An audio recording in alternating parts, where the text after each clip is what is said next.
বর্তমানে ভারত থেকে ডুম্বুর বাঁধের গেট ছেড়ে দেওয়ার জন্য বাংলাদেশের ফেনী, কুমিল্লা এবং নোয়াখালী সহ 10টি জেলা বন্যাপ্লাবিত হয়ে পরিস্থিতি উদ্বেগজনক।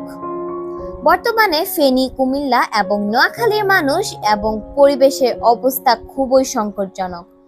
বাঁধের গেট ছেড়ে দেওয়ার ফলে প্লাবিত এলাকার বসবাসকারী মানুষজন ও পশু পাখি আশ্রয়হীন হয়ে যাচ্ছে। মূলত এই ডুম্বুর বাঁধ ভারতীয় রাজ্য ত্রিপুরায় গোমতী নদীর উপর অবস্থিত।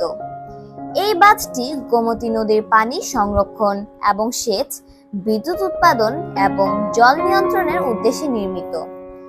গোমতী নদী যা ত্রিপুরা রাজ্যের ভেতর দিয়ে প্রবাহিত হয়, শেষে বাংলাদেশের মধ্যে প্রবেশ করে এবং মেঘনা নদীতে মিশে যায়। এক্ষেত্রে ডুম্বুর বাঁধ থেকে পানি মুক্ত করার কারণে গোমতী নদীর পানি বিপদসীমার উপর দিয়ে প্রবাহিত হয়ে বাংলাদেশে বিশেষ করে ফেনী, কুমিল্লা ও নোয়াখালী অঞ্চলে বন্যার ঝুঁকি বেড়ে যায়, যার ফলে মানুষের জীবন, পশু পাখি, সম্পদ এবং ফসল ব্যাপক পরিমাণে ক্ষতির সম্মুখীন হয়। এই বাঁধ ছেড়ে ভারত তাদের ঔদ্ধত্যের পরিচয় দিয়েছে। ধরেই নিলাম এটি একটি প্রাকৃতিক ঘটনা, কিন্তু বাঁধটি খুলে দেওয়ার আগে ভারত কুমিল্লা, ফেনী এবং নোয়াখালীতে থাকা অবস্থিত জনপদকে সতর্ক করতে পারত যে বাঁধটি খোলা হচ্ছে, যাতে তারা একটি নিরাপদ আশ্রয় কেন্দ্রে যেতে পারে। কিন্তু ভারত সেই কাজটি না করে অন্ধকার রাতে বাঁধটি খুলে দিয়ে এই জনপদগুলোকে মৃত্যুর মুখে ঠেলে দিয়েছে, যা একেবারেই অমানবিক। এই বাঁধ ছেড়ে ভারত তাদের ঔদ্ধত্যের পরিচয় দিয়েছে।